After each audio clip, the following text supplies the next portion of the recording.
핫쌤입니다. 눈으로 푸는 필세 자료 해석 2분에 따를 내용은 기울기 그리고 평균의 속성입니다. 2013년도 필세 문제인데 옳은 것을 고르라 그러죠. 제목을 읽습니다. 단위 확인하고 국가 A부터 L까지 65세 이상 빈곤율, 국가 빈곤율. 자, 빈곤율 구하는 공식, 이게 판단 기준이죠. 그리고 그림 정보가 이렇게 주어져 있습니다. 기억, 국가 빈곤율 대비, 대비라는 표현이 눈에 들어왔죠. 대비란 표현 두 가지 셈입니다. 하나는 차이값이죠. 다른 하나는 분모, 분자, 그 관계입니다. 자, 이와 같은 국가 빈곤율 대비 독거 가구의 빈곤율, 그래서 이 그림 정보를 봐야 되겠죠.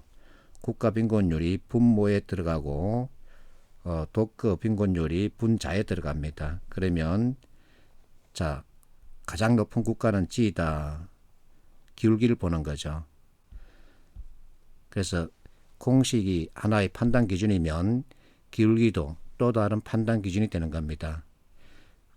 두 개의 기울기를 비교했을 때 자, A는 B보다 급하죠. B는 A보다 완만합니다.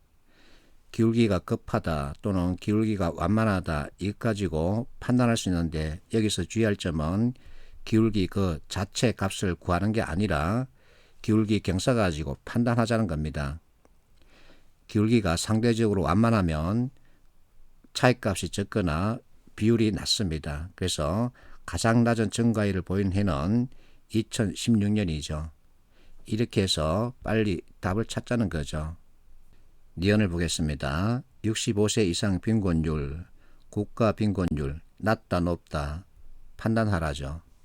자, 65세 빈곤율, 국가 빈곤율. 65세에는 성별과 가구별이 별도로 구분되어 있죠. 그러면 국가 빈곤율과 어느 것을 비교할 거냐. 자, 이 값을 보면 남성과 여성의 평균이죠. 그래서 결국 이 값을 평균으로 보는 겁니다. 자, 국가 빈곤율 서로 차이값 넣고 크기 판단하는 거죠. 그래서 그것이 3개인지 2개인지 보는 건데 이것은 너무 쉽죠. 우리가 중요한 것은 이것입니다. L국가 65세 이상 인구, 여성 인구, 남성 인구 크기 비교하라 그러죠. 그러면 이 진술 판단하는 데 필요한 개념은 무엇일까요? 자, 이게 평균입니다. 남성입니다. 둘이 비교하고 이게 여성이죠. 비교합니다. 차이값 계산하면 3.9 그리고 4.4죠.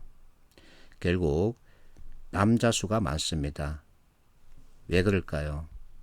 여기서 이제 평균의 속성에 대해서 여러분들이 이해를 잘 해두면 이와 같은 문제 판단이 쉬워집니다. 자, 이 내용은 내가 쓴 게 아니라 어느 학자의 책에 있는 것을 내가 가지고 왔습니다. 데이터는 평균값 주변에 분포되어 있다. 많이 나타나는 데이터는 평균값에 주는 영향이 크다. 그래서 내가 예를 들어놨죠. 자, 남녀로 구성된 어느 집단 키를 조사했더니 전체 평균이 165로 나왔습니다. 자, 이 집단에는 남자가 있고 여자가 있습니다. 자, 남자 평균 키 173이고 여자는 163입니다. 근데 전체 평균이 165죠.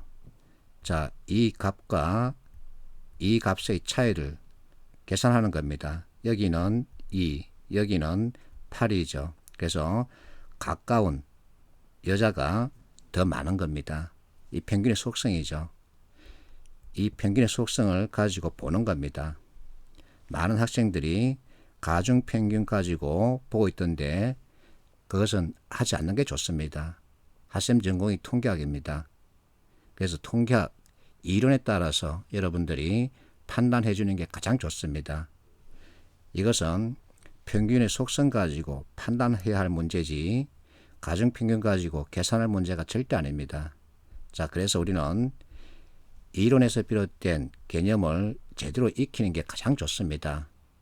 이론에서 비롯된 개념을 제대로 잡아주면 웬만한 문제는 정말 계산하지 않고 쉽게 답을 찾을 수 있는 거죠. 그래서 개념에 대한 이해가 꼭 필요한 겁니다. 그러면 실제 상황 관련 문제를 봤을 때 속도를 낼 수 있죠. 그래서 많이 풀고 또 정확하게 맞추는 이와 같은 두 가지 토끼를 잡아야만이 여러분들이 원하는 면접 열차 타러 갈 수 있는 거죠. 파이팅 하십시오.